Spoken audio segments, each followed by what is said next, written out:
Wow, tanpa terasa kita meninggalkan bulan Maret, saudaraku. Sepanjang bulan Maret, kita dibawa untuk mengalami God the Father. Buat saya pribadi, saudara, understanding bagaimana hatinya Tuhan, segitunya dia ketika dia memutuskan untuk mengasihi saudara dan saya. I don't know dengan saudara, for me it's mind blowing. Bagaimana dia bisa mengatakan dia yang tidak menyayangkan anaknya. Itu buat saya mind blowing. Apalagi kalau anaknya aja dia kasih, apa sih yang dia nggak kasih buat saudara dan saya. Hari ini saudara, kita memasuki bulan April. Saya ingin membawa saudara melanjutkan perjalanan kita, boleh ya? Kita jalan lagi, experiencing God the Son. Jadi tema bulan April ini, My Dear Jesus. Saya akan membawa saudara, saya akan memperkenalkan kepada saudara satu sosok pribadi yang, apa ya saudaraku, saya berhutang segalanya pada pribadi ini. Ini adalah satu sosok pribadi yang sudah menyelamatkan hidup saya. Dia yang mengambil saya, dia yang menarik kehidupan saya, saudaraku. My best friend, sahabat terbaik saya, my everything, saudaraku, segalanya di dalam kehidupan saya. Dan izinkan hari ini saya memperkenalkan sahabat terbaik saya ini kepada setiap saudara di tempat ini. Dan bolehkah sebelumnya saudaraku kita berikan tepuk tangan terlebih dulu kepada pribadi yang sudah mengerjakan yang terbaik, yang lebih dari yang sanggup kita bayangkan. Sekali lagi boleh tepuk tangannya yang paling meriah buat Raja di atas segala raja. Experiencing God the Son.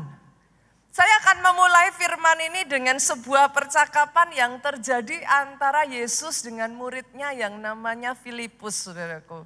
Dan kenapa percakapan itu menjadi sangat penting? Kita buka lebih dulu yuk. Yohanes pasalnya yang ke-14 ayatnya yang ke-8 sampai ayatnya yang ke-9.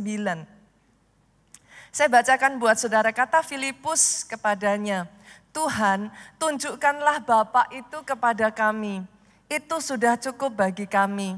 Kata Yesus kepadanya, telah sekian lama aku bersama-sama kamu, Filipus.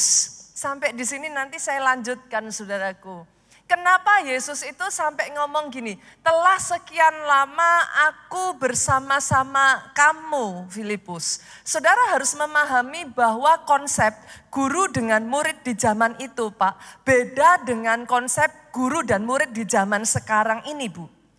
Kalau zaman sekarang saudara menyekolahkan anak, maka pikiran kita, saudaraku, adalah saudara drop anak saudara pagi hari, nanti siang atau sore saudara jemput anak saudara and that's it.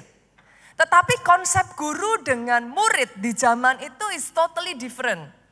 Yang namanya guru dengan murid itu mereka tinggal bersama, Pak. Zaman dulu kalau saya bilang itu guru saya, kemanapun dia pergi saya ikuti, Pak. Saya tidur di tempat dia tidur, saya makan bersama dengan dia.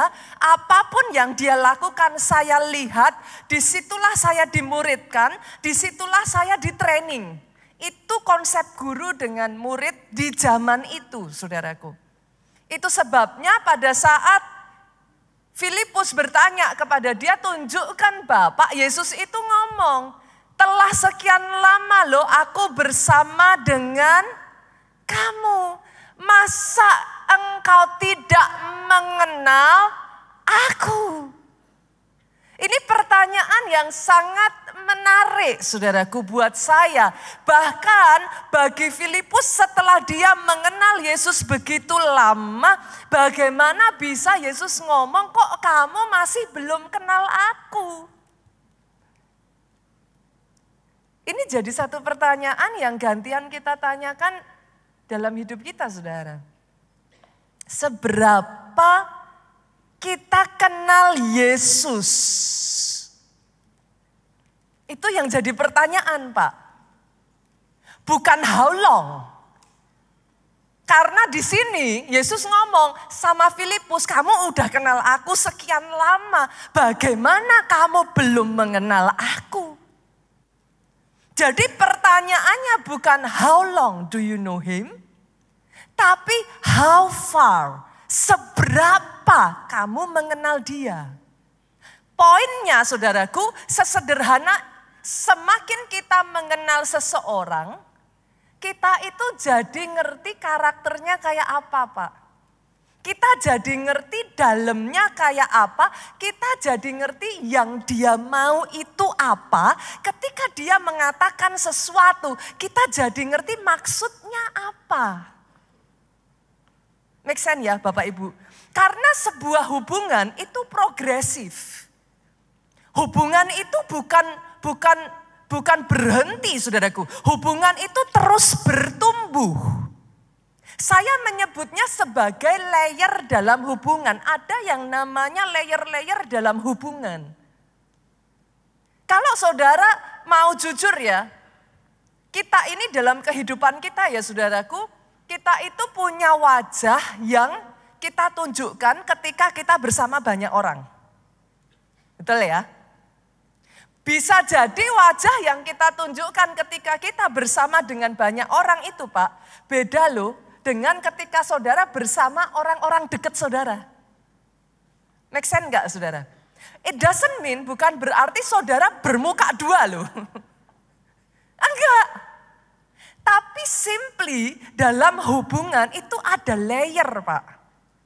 Itu berbicara tentang kedalaman hubungannya.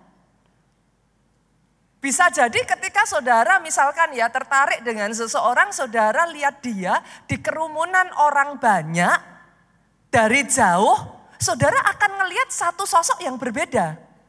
Nanti satu kali saudara pergi bareng, saudara berkesempatan ngelihat dia dari dekat. Pada saat dia bersama dengan orang-orang dekatnya, nanti saudara akan menemukan mungkin sisi yang berbeda dari orang ini. Beda lagi ketika nanti dia bersama dengan pasangannya. Saudara bisa mengerti yang saya maksudkan. Tidak berarti bahwa saudara itu bermuka ganda gitu, bermuka dua. Enggak saudaraku. Tapi itu berbicara tentang layer-layer dalam hubungan. Semakin saudara lama kenal seseorang, setidaknya itu yang diharapkan Yesus, semakin engkau lama kenal. Dalam hal ini Yesus itu menjadi gurunya Filipus bukan yang ketemu jam 7 pagi sampai jam 3 siang saudaraku. No, every single day dia tidur Filipus lihat, dia makan Filipus lihat. Itu sebabnya Yesus ngomong sama Filipus, kok bisa kamu belum kenal aku? Kalau itu saja terjadi kepada Filipus, bolehkah saya bilang Pak, kayaknya kita perlu evaluasi diri nih. Karena Yesus itu ya saudaraku, dia punya banyak murid, yes. Tapi jangan salah loh, dia punya 12 murid terdekat. Ini murid yang terus kemana-mana ikut aja deh, pokoknya Yesus apa aja dia ada gitu. Dan Filipus itu salah satu dari 12. Kebayang gak saudara? Kalau Filipus saja, Yesus itu bisa ngomong, kok bisa kamu belum kenal aku? Pertanyaannya sekarang, bagaimana dengan kita? Seberapa kita kenal dia? Kenapa itu menjadi begitu penting, Pastor? Karena kalau kita semakin kenal seseorang, dari situ kita semakin bisa menangkap apa isi hatinya dan kita bisa merespon dengan baik, Pak. Kadangkala pernah enggak saudaraku, saudara ngobrol, enggak usah jauh-jauh deh. Saudara kita bicara aja, pengenalan kita akan pasangan. Pernah enggak ngobrol sama suami istri, bisa salah sangka loh. Coba Saya tanya dulu di sini, berapa banyak yang sudah menikah lebih dari 5 tahun boleh lambaikan tangan saudara? Berapa banyak yang sudah menikah lebih dari 10 tahun boleh lambaikan tangan saudara? Oke, setelah mengenal 10 tahun, pernah enggak saudara ngobrol bisa salah paham? Saudara bisa mengerti yang saya katakan ya? Kita maksudnya mau ngomongnya baik, kita muji nih bapak-bapak, pernah enggak ngalami? Muji istrinya, aduh masak kan, wah enak loh, wah enak. Istrinya ngomong apa? Ada maunya ya? Ada maunya ya? Ini maksudnya apa nih? Muji atau muji? Nah, saudara ngerti yang saya maksudkan kan? Nah, coba cek saudaraku. Kalau sama pasangan yang saudara hidup bersama aja, sebagian ngomong nikah udah 10 tahun. Bisa loh begitu. Coba cek, seberapa kau kenal anakmu? Saudara sering berkata kepada saya kayak gini, Pastor tapi kan saya tinggal serumah. Saya bersama terus. Engkau boleh tinggal serumah, engkau boleh hidup bersama. Yang satu ke kiri, yang satu ke kanan. Engkau nggak tahu dia bergaul dengan siapa. Engkau nggak tahu apa yang dia lihat. Sehari-harinya buka YouTube apa yang dibuka. Dia mengisi dirinya dengan apa. Saudara mengerti yang saya maksudkan? Lebih-lebih lagi dengan Tuhanmu.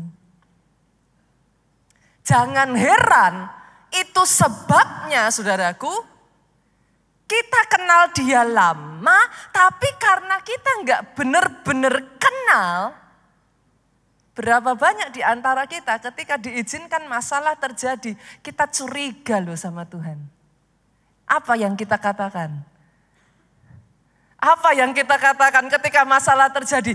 Kok tega ya? Coba saudara bisa mengerti yang saya poin-poin yang ingin saya masukkan di sini. Kalau kita tidak benar-benar kenal saudaraku, kadangkala ketika kita ngalami sakit penyakit, kita bisa ngomong loh. Tuhan mutukin saya. Saudara bisa nangkep? Pastor, kenapa itu menjadi penting? Karena kalau tidak hati-hati di antara titik saudara sekarang ini dengan titik nanti saudara menyelesaikan garis akhir, engkau bisa gugur. Bukan masalah engkau jadi orang Kristen, bukan masalah ke gereja, tapi poin pentingnya seberapa engkau kenal Dia. Yang mengerti aminnya yang paling keras. Yang mengerti aminnya boleh yang paling keras. Nah, boleh beri tepuk tangan yang paling meriah buat Yesus Tuhan kita. Poin pentingnya adalah seberapa engkau kenal Dia. Karena kalau enggak saudaraku, ketika Tuhan izinkan, kita bisa berpikirnya pada saat hal-hal yang kita doakan tidak dijawab. Saudara lihat orang kiri kanan saudara, si A bersaksi, si B bersaksi, saya ngalami mujizat. Apa yang ada di benakmu? Tuhan pilih kasih. Jangan-jangan Tuhan sudah enggak sayang saya lagi. Hari ini saya berdoa ya saudaraku. Hari ini saya berdoa. Firman ini selama 3 bulan ini ya saudara. Ini merombak cara pikir saudara. Saya berdoa Tuhan mulai mengerjakan kehidupan kita saudaraku. Satu demi satu, Dia mulai memunculkan dirinya dalam kehidupan saudara. Pengenalanmu akan Dia menjadi semakin dalam. Karena itu yang terjadi dalam kehidupan Saulus. Sebelumnya, Saulus tidak mengenal Yesus. Buktinya apa, Pastor? Kita lihat yuk ayatnya. Kita buka yuk. Kisah Rasul 9 ayatnya yang ketiga sampai 5. Kisah Rasul 9 ayatnya yang ketiga sampai 5. Boleh saya baca ayat 3? Saudara baca ayat 4, ayat 5 kita baca sama-sama ya. Dalam perjalanannya ke Damsyik, ketika ia sudah dekat kota itu, tiba-tiba cahaya memancar dari langit mengelilingi dia. Ayat 4 yuk dengan suara keras 2, 3. Ia rebah ke tanah dan kedengaranlah olehnya suatu suara yang berkata kepadanya, Saulus, mengapakah engkau menganiaya aku?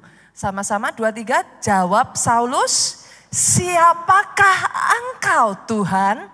Katanya, akulah Yesus yang kau aniaya itu. Dari ayat ini kita bisa mendengar Saulus itu berkata, who are you Lord? Siapakah engkau Tuhan? Bolehkah saya simpulkan berarti selama ini Saulus belum kenal Yesus, Pak? Betul ya?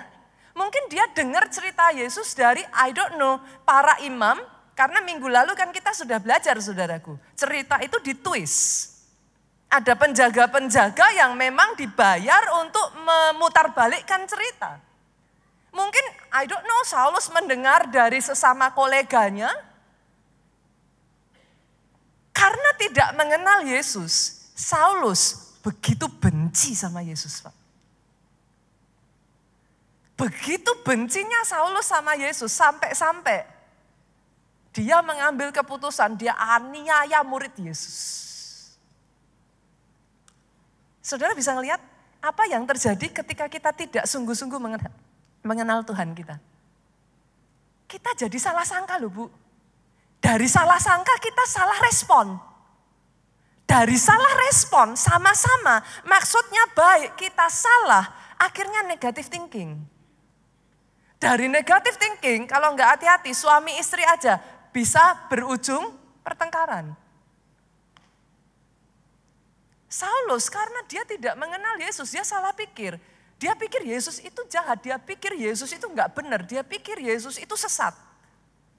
Itu sebabnya dia aniaya murid-murid Yesus. Kita ngelihat apa yang Saulus lakukan dan kita berkata, Pastor, setidaknya saya nggak begitu. Yakin saudara? What do you mean Pastor? Apakah Pastor pikir saya menganiaya Yesus? Saya menjahati Yesus? Coba saudara. Coba kita renungkan ya. Berapa banyak gara-gara kita tidak benar-benar kenal hatinya Yesus. Tuhan kasih perintah jauhi dosa. Berapa banyak orang di luar sana berpikirnya apa? Tuhan jahat. Merampas kemerdekaan saya. Jadi orang Kristen tuh gak enak. Apa-apa gak boleh, apa-apa gak boleh. Saudara bisa mengerti yang saya maksudkan? Meanwhile, buat Tuhan, that is a way to protect you. Yang mengerti katakan amin. Itu bukan masalah surga neraka saja saudaraku. Kamu jangan buat dosa ya, nanti masuk neraka ya. No, karena dia punya rencana yang begitu besar. Bahkan sebelum nantinya engkau masuk ke surga, di bumi ini pun ada rencananya yang besar atas hidupmu. Oh, tepuk tangannya boleh sekali lagi yang paling meriah buat Yesus Tuhan kita. Tapi karena nggak kenal hatinya, kita curiga. Ah Yesus Tuhan maunya cuma membatasi aja, ini nggak boleh, itu nggak boleh. Kuno, nggak fun. Kristen itu nggak fun. Saudara ngerti? Berapa banyak ketika Yesus kasih perintah pergi, jadikan semua bangsa murid. Jujur. Gimana respon saudara? Yes pastor, antusias, saya akan pergi, jadikan semua bangsa murid. Gitu saudara? Atau udah kerja aja berat. Nginjil. Saudara bisa ngerti maksud saya? Karena kita nggak ngerti apa sih hatinya Tuhan. Akhirnya sama-sama Tuhan kasih satu perintah yang tujuannya itu adalah justru kebaikan. Ini ya saudara, saya kasih lagi nih ya. Berapa banyak ketika pendeta sudah bicara keuangan. Nah, perpuluhan, persembahan, alarmnya bunyi. Kalau Maleaki udah dibaca langsung. Coba saudara renungkan. Kalau Maleaki 3 ayat 8 dibaca. Bagaimana kamu bisa menipu Allah, merampok Tuhan? Berapa banyak orang, saya tuh nemuin ya saudaraku, kadang saya nggak habis pikir. Di Instagram ya, di sosial media ya saudaraku. Literally loh, yang dibahas hal yang lain loh saudaraku. Kita sedang ini, itu, dan lain sebagainya. Ada saja tuh komen tuh yang ngomongnya gini. Persepuluhan lagi, persepuluhan. Saya sampai mikir, saya pikir bingung saudara. Saya lihat videonya lagi, saya lihat komennya. Saya lihat videonya saudaraku. Enggak nyambung. Tapi saudara bisa mengerti? Tujuannya Yesus kasih perintah itu, kenapa sampai dikatakan bagaimana manusia bisa merampok Allah? Sebagian ngomong gini, Tuhan enak saja kok nuduh saya ngerampok Tuhan. Ada yang berpikir bisa begitu? Ada yang berpikir Tuhan tuh kok tega sekali sih, udah hidup susah, perjuangan berat, masih disuruh ngasih persepuluhan. Kalau enggak hati-hati sama seperti Saulus saudaraku. Loh jujur, akhirnya kan pendetanya ikut dibully toh. Loh coba, ayo. Berapa kali? Kalau jujur tanya ya saudaraku, akhirnya yang kena siapa? Nah, pendetanya yang kena toh. Nah, ini akalannya pendeta. Ini paling nanti uangnya masuk kantongnya pendeta. Lah, saudara bisa melihat? Karena tidak mengenal, padahal buat Tuhan ketika dia mengatakan demikian, hatinya adalah all for you.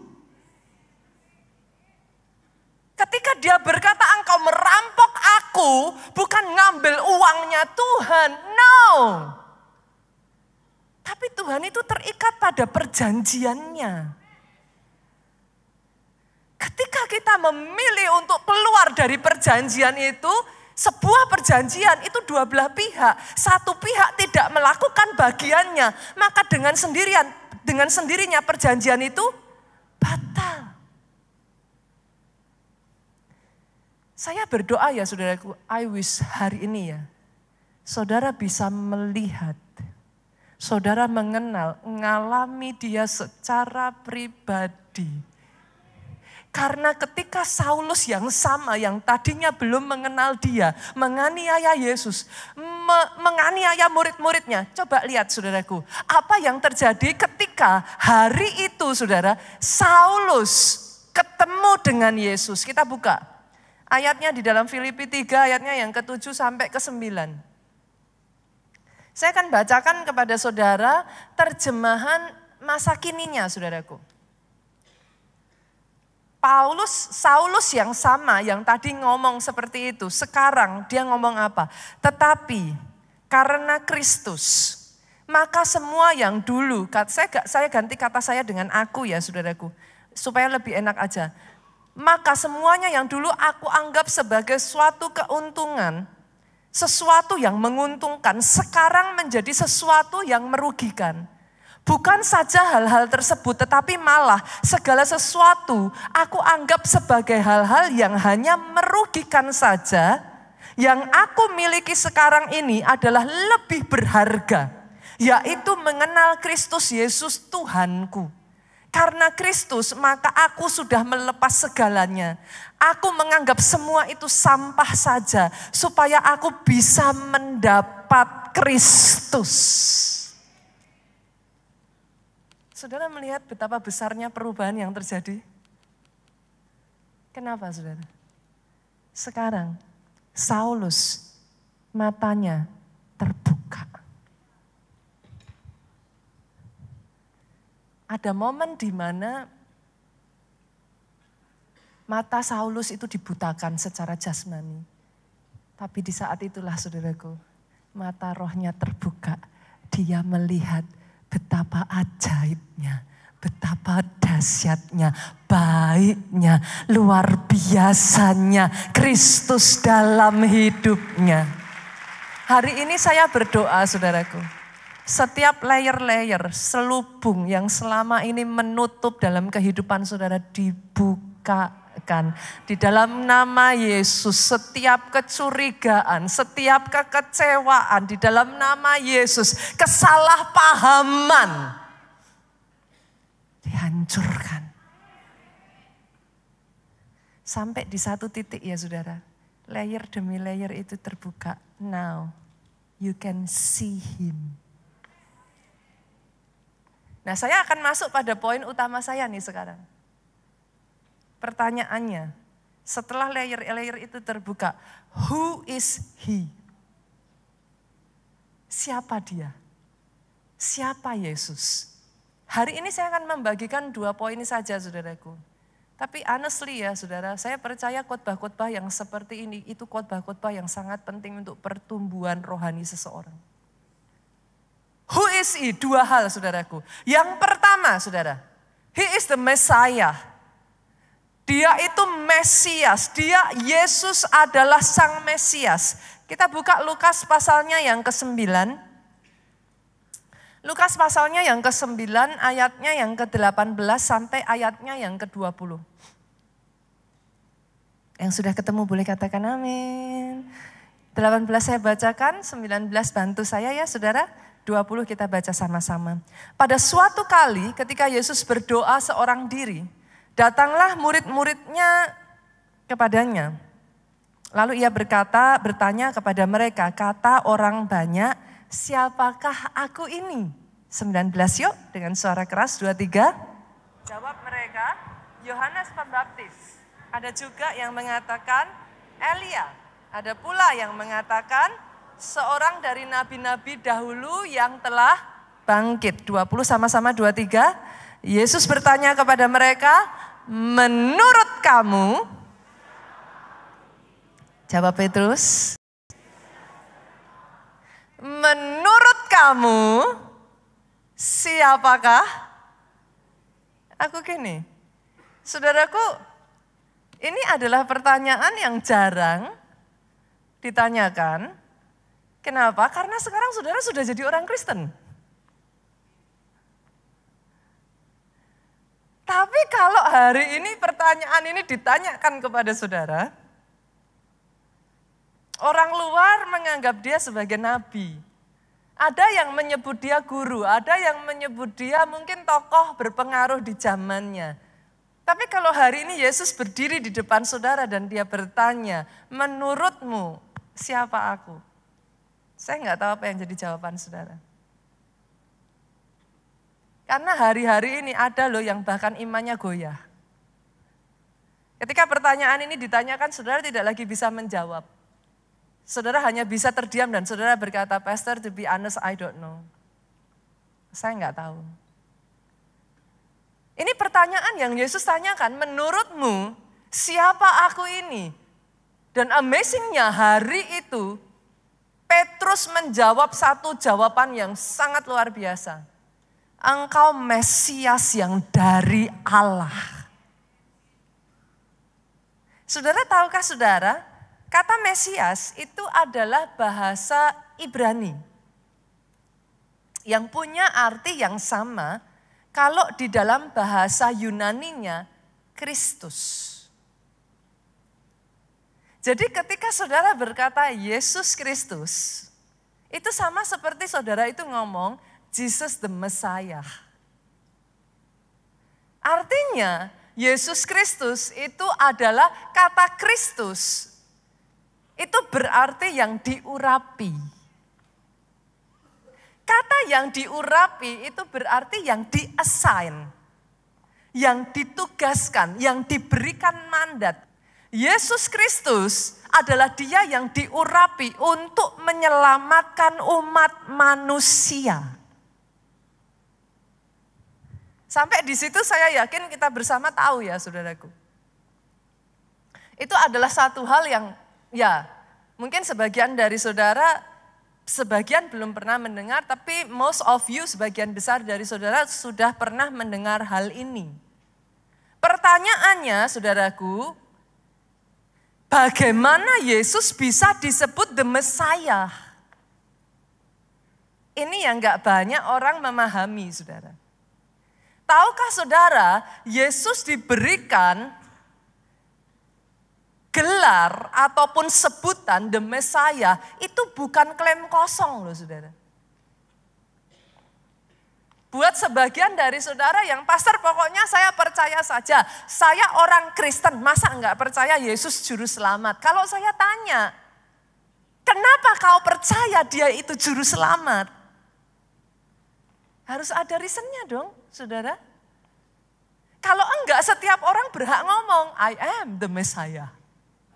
Kenapa Yesus layak disebut sebagai the Messiah? Harus ada reasonnya. Klaimnya enggak boleh klaim kosong. Dan hari ini saya mau membagikan kepada saudara, proudly saudaraku, happily, joyfully, saya ingin membagikan kepada saudara alasan kenapa dia disebut Mesias. Sekian minggu yang lalu saudara, kalau saudara masih ingat saya membagikan tentang Alkitab. Kita berbicara tentang Alkitab kita ya. Bagaimana Alkitab itu ditulis oleh lebih dari 40 orang yang berbeda Pak. Berasal dari benua yang berbeda-beda. Melalui jarak waktu yang bisa dikatakan lebih dari 1.500 tahun Pak. Oke? Jauh sekali. Tapi hebatnya, Alkitab yang ditulis oleh orang yang berbeda dari sudut latar belakang orang yang berbeda. Ada yang petani, ada yang nelayan, ada yang raja, ada yang nabi. Berbagai macam jenis profesi saudaraku, melalui 1.500 tahun ini saudara, dia punya kesamaan tema. Kesamaan temanya apa? Keselamatan untuk umat manusia. Di dalam Alkitab, kalau saudara membaca di seluruh Alkitab, dari perjanjian lama sampai ke perjanjian baru, saudara akan menemukan kesamaan tema ini. Keselamatan untuk umat manusia. Itu sebabnya kalau saudara membaca di dalam perjanjian lama, saudara akan menemukan yang saya sebut sebagai nubuatan mesianik. Nubuatan tentang Sang Mesias. Karena memang itu sudah direncanakan sama Tuhan sejak dari dulu saudaraku. Nah inilah yang saya ingin mengajak saudara untuk melihat. Nubuatan-nubuatan tentang Sang Mesias ini, saudara. Kita buka ya, nanti saudara boleh lihat saja ke layar, saudara. Saya akan membacakan kepada saudara, apa sih nubuatan-nubuatan yang diberikan tentang Sang Mesias. Mika 5 ayatnya yang kedua, menyebutkan di sana bahwa Mesias akan lahir di Bethlehem, saudaraku. Muncul ya, oke. Perhatikan baik-baik ya saudara. Jadi ke depan kalau saudara menyebut Yesus itu juru selamat, itu bukan klaim kosong, saudara jadi ngerti gitu. Hosea 11 ayat 1 menyebutkan Mesias akan tinggal sementara di Mesir. Matius 2 ayatnya yang ke-23 menyebutkan Mesias akan disebut orang Nazaret. Masuk lagi ya saudara, Sakaria 9 ayatnya yang ke-9 menyebutkan Mesias akan masuk ke Yerusalem menaiki keledai beban muda. Oke, lanjut lagi ya, Sakaria 13 ayat 6 menyebutkan Mesias akan dikhianati oleh orang yang dekat dan menderita luka. Jalan lagi ya saudara, jalan lagi ya. Sakaria 11 ayat 12 menyebutkan Mesias akan dikhianati demi 30 uang perak. Jalan lagi ya. Sakaria 11 ayat 13. Uang itu akan dipakai untuk membeli tanah tukang periuk atau penuang logam. Jalan lagi ya. Yesaya 53 ayat 7. Mesias hanya diam, tidak membuka mulut saat disiksa. Jalan lagi ya. Mazmur 22 ayat 17. Mesias akan ditusuk tangannya, penjahat di antaranya, banyak orang akan memandang dan membuang undi atas jubahnya. Perhatikan ke depan, this is my point. Dari semua mesianik, profesi, nubuatan-nubuatan tentang Mesias yang akan datang, tahukah saudara, Yesus menggenapi semua nubuatan itu dengan sempurna. Oh, saya tidak mendengar kata amin yang paling keras dari tempat ini, saudaraku. Boleh nggak saya perjelas, saudaraku? Karena saya merasa wow-nya saudara dengan wow saya berbeda. Saya perjelas ya. Seorang ahli matematika, saudara, membuat satu perbandingan. Namanya adalah Peter Stoner, saudara. Dia membuat satu menghitung probabilitas. Diambil dari 8 nubuatan saja. Enggak jauh-jauh, jangan yang lain-lain dulu. Karena nubuatan itu banyak sekali, saudara. Hebatnya tadi seperti yang saya katakan, Yesus menggenapi semua nubuatan itu. Peter Stoner mengambil 8 nubuatan itu, saudaraku. Dia membuat probabilitas. Saya bacakan kepada saudara, lihat ini. Kemungkinan kalau ada orang yang lahir di Bethlehem, satu. Banyak dong yang lahir di Bethlehem. Oke ya, ini pemahamannya saudara harus nangkep dulu. Oke, orang yang sama yang lahir di Bethlehem itu, yang kedua harus masuk ke Yerusalem menaiki keledai beban muda. Oke ya, orang yang sama yang lahir di Bethlehem yang masuk ke Yerusalem dengan menaiki keledai beban muda itu, saudaraku, harus dikhianati oleh orang terdekatnya. Dibuat probabilitasnya, saudara. Dikhianati orang terdekatnya dan harus dijual dengan 30 keping uang perak. Dihitung tuh, probabilitasnya benar-benar dihitung sama Peter Stoner ini, saudara. Orang yang sama yang lahir di Bethlehem, masuk ke Yerusalem menaiki keledai beban muda, dikhianati orang terdekat dan dijual 30 keping uang perak tadi, haruslah uangnya dipakai membeli tanah tukang periuk. Dihitung lagi sudah, sama Peter Stoner. Orang yang sama haruslah meninggal dengan cara ditonton orang banyak. Dengan kondisi tangannya ditusuk, dipaku, dan jubahnya diundi. Saudara sekarang tahu kenapa saya wow. Dari hanya 8 nubuatan tadi dihitung oleh ahli matematika, probabilitasnya adalah 1/100 kuadriliun. It's impossible. Ada satu orang yang bisa memenuhi 8 nubuatan tadi. Artinya saudaraku, kalau Tuhanmu memenuhi bukan hanya 8 nubuatan, dia memenuhi sekian banyak nubuatan yang ditulis oleh orang yang berbeda-beda. 1.500 tahun jaraknya. Saya harus mengatakan kepada saudara, Yesus disebut Mesias, bukan klaim kosong. Oh, hari ini saya mau mendengar tepuk tangan yang paling meriah. Buat pribadi yang engkau sebut sebagai juru selamat. Engkau tidak menyebut dia juru selamat karena omong kosong. Satu demi satu ya saudaraku. Nubuatan yang ditulis selama 1.500 tentang Mesias tergenapi di dalam pribadi Yesus. Oh. Pastor, why it's so important? Karena kalau saudara tidak bisa melihat itu ya saudaraku. Orang yang sama bisa pass by di depan saudara dan saudara akan miss. Itu yang terjadi beribu-ribu tahun yang lalu. Yesus yang sama hidup di tengah-tengah mereka dan banyak orang melewatkan. Saya berdoa hari ini kau bisa melihat who is he? Siapa dia? Karena kalau saudara bisa melihat he is the Messiah, dia juru selamat. Saya harus katakan ini, tidak ada satu dosa pun yang dia tidak bisa ampuni. Oh, come on. Buat saudara yang hari ini kau berkata, Pastor, apakah saya layak Pastor? Engkau yang terus dihantui masa lalu saudara, pakai kebenaran yang saya bagikan kepada saudara. Berbicara kepada iblis, katakan kepada masa lalumu, it is finished. Sudah dibayar lunas.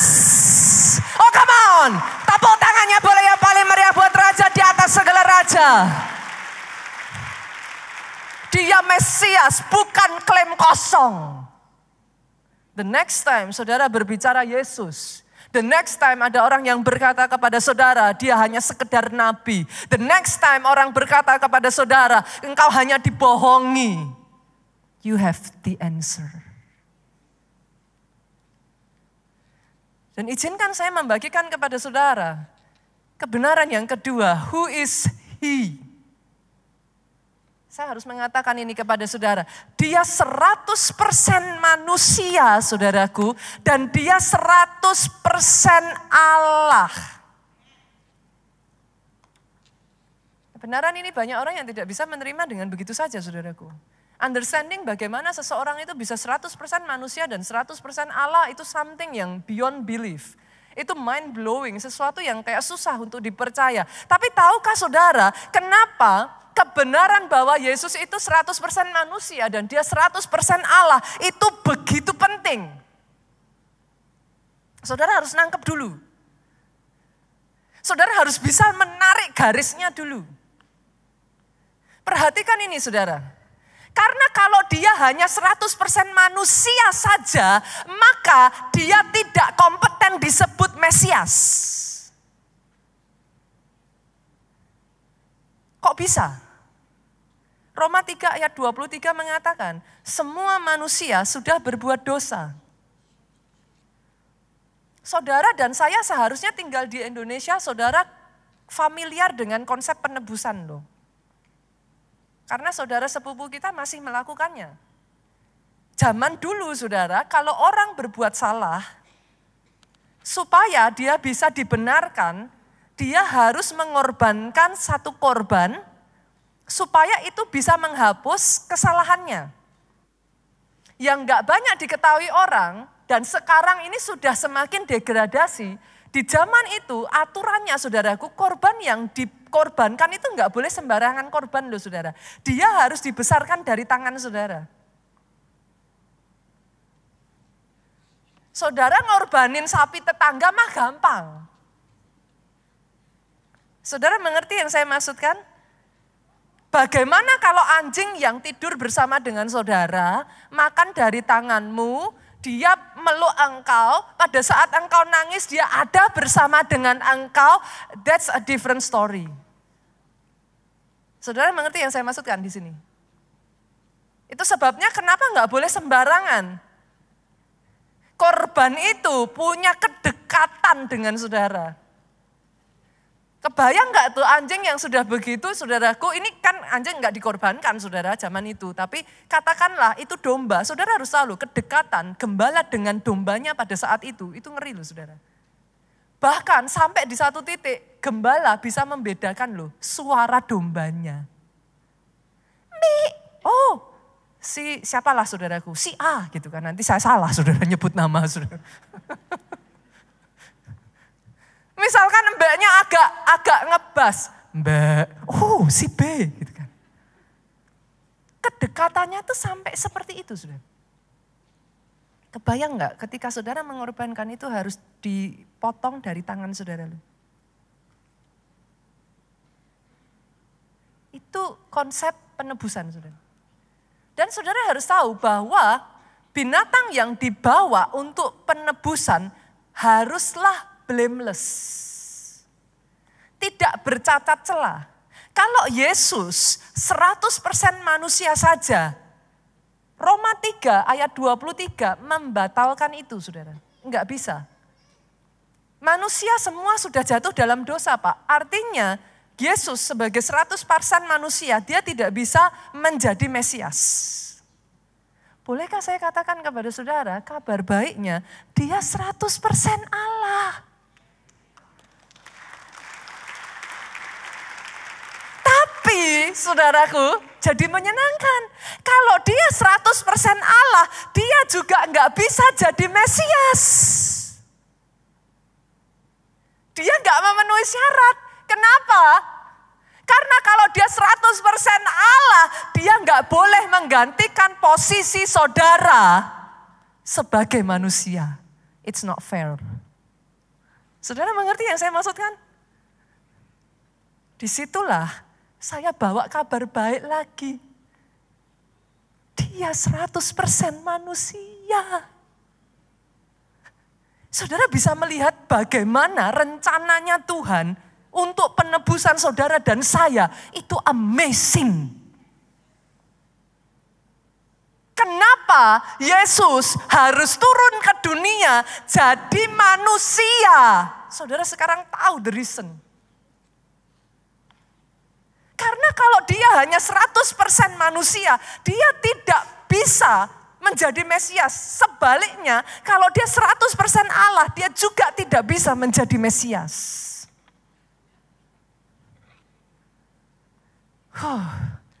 I don't know with you ya saudaraku, kebenaran ini buat saya mind blowing. Sejak momen di mana Adam jatuh di dalam dosa, dia sudah merencanakan itu satu persatu dengan teliti. Dia menuntun satu demi satu dengan teliti. Ribuan tahun dia kirim nabi-nabinya, dia kirim utusannya, dia kirim nabi-nabinya untuk menubuatkan. Dan semuanya itu ditemukan dalam pribadi Yesus. Oh, tepuk tangan sekali lagi.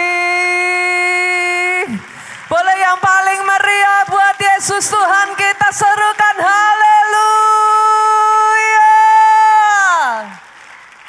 Pemain musik boleh maju ke depan saudaraku. Hari ini saya berdoa ya saudara. Do not miss it. Jangan lewatkan. Kadangkala, kalau kita tidak mengenal dia secara pribadi ya saudara, kita bisa salah paham loh. Kalau kita tidak mengenal siapa dia, berapa banyak seringkali dalam kehidupan kita ini ya, kita mengecilkan kemampuan Yesus loh.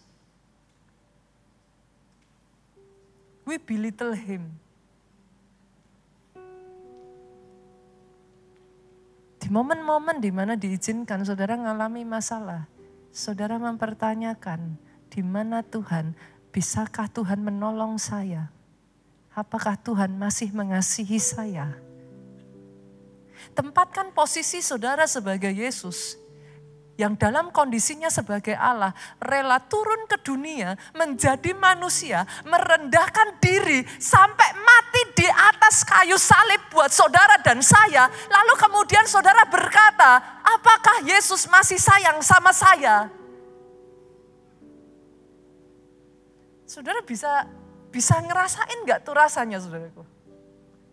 Istri-istri aja, ketika saudara sudah lakukan segalanya untuk keluargamu, suamimu mempertanyakan engkau, rasanya kayak apa?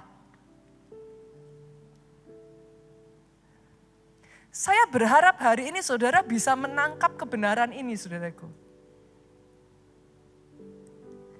Tegakkan kepala saudara, hadapi masalahmu, saudara.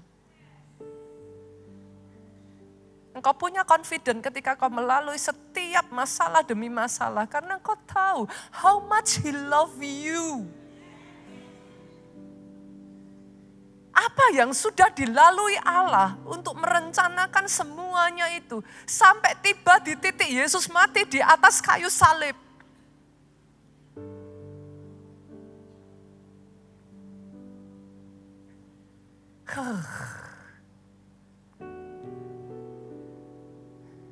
Sejak dari hari ini saya perkatakan, pengenalan itu dibukakan dalam kehidupanmu. Kekristenanmu tidak lagi cetek, kekristenanmu tidak lagi shallow. Engkau tidak lagi mempertanyakan perintahnya. Tahukah saudara kenapa Abraham berbeda dengan yang lain? Kebayang gak saudaraku? Abraham diminta Tuhan untuk mempersembahkan anaknya loh.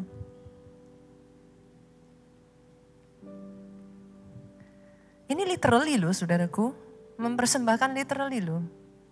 Berapa banyak orang tua di sini, saya pernah ingat cerita mami saya ya saudara, ketika diminta Tuhan mempersembahkan dalam hal itu saya sebagai anaknya pada saat itu untuk menjadi hamba Tuhan. Pada waktu mami saya diminta seperti itu oleh Tuhan, mami saya nangis. Ini Abraham diminta literally untuk mempersembahkan anaknya loh, yang cuman satu loh. Saudara bisa melihat kenapa Abraham berbeda. Pengenalannya, sorry saudaraku, Abraham tuh bahkan gak curiga sama Tuhan loh. Alkitab tidak mencatat sekalipun Abraham marah, Abraham kecewa. Alkitab tidak mencatat sekalipun Abraham protes. Yang dicatat oleh Alkitab, dia percaya Tuhannya. Itu sebabnya pagi-pagi benar dia sudah mempersiapkan, dia bawa Ishak, dia naik ke atas gunung Tuhan. Pengenalannya akan Tuhannya membuat pada saat Ishak bertanya, di manakah domba itu? Abraham berkata, my God shall provide. Tuhanku menyediakan. Saya berdoa ya saudaraku di dalam momen-momen yang saudara Tuhan izinkan terjadi dalam hidupmu. Pengenalanmu akan Tuhanmu berbicara, memampukan engkau berdiri teguh, memampukan engkau menghadapi satu demi satu, memampukan engkau menebus setiap penghalang, menembus terus. Sampai akhirnya engkau menyelesaikan pertandinganmu di muka bumi ini dengan baik. Finish well, finish strong. Berapa banyak yang sepakat dengan saya dan berkata, dia dahsyat, Lester. How great is our God. Sing with me how great is our God, and all will see how great. You blow my mind, Lord. How great is our God. Just understanding your love to us, Lord.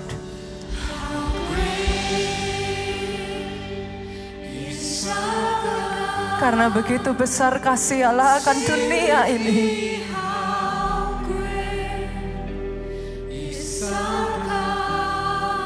Sehingga dia berikan anaknya yang tunggal.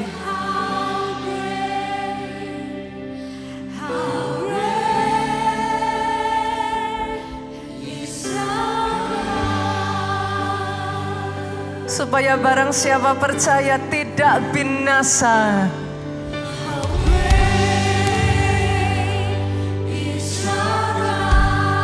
melainkan beroleh hidup yang kekal.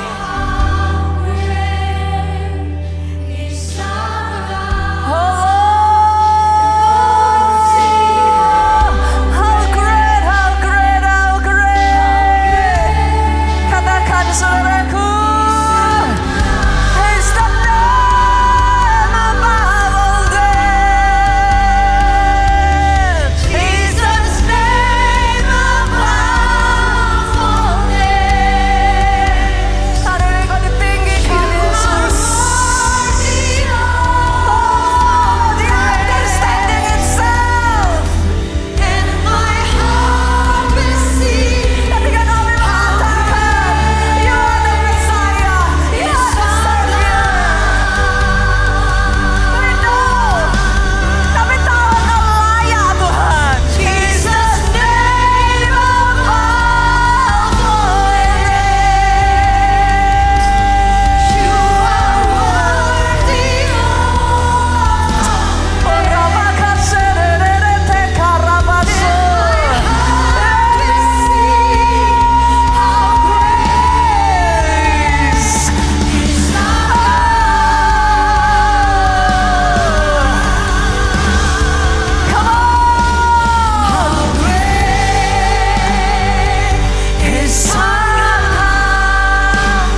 sebelah saya, 2 di kiri, 2 di tengah, 3 di kanan. Angkat kedua tangan saudara.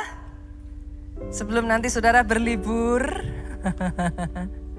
Liburan, Yesusnya jangan ditinggal. Dibawa kemana-mana.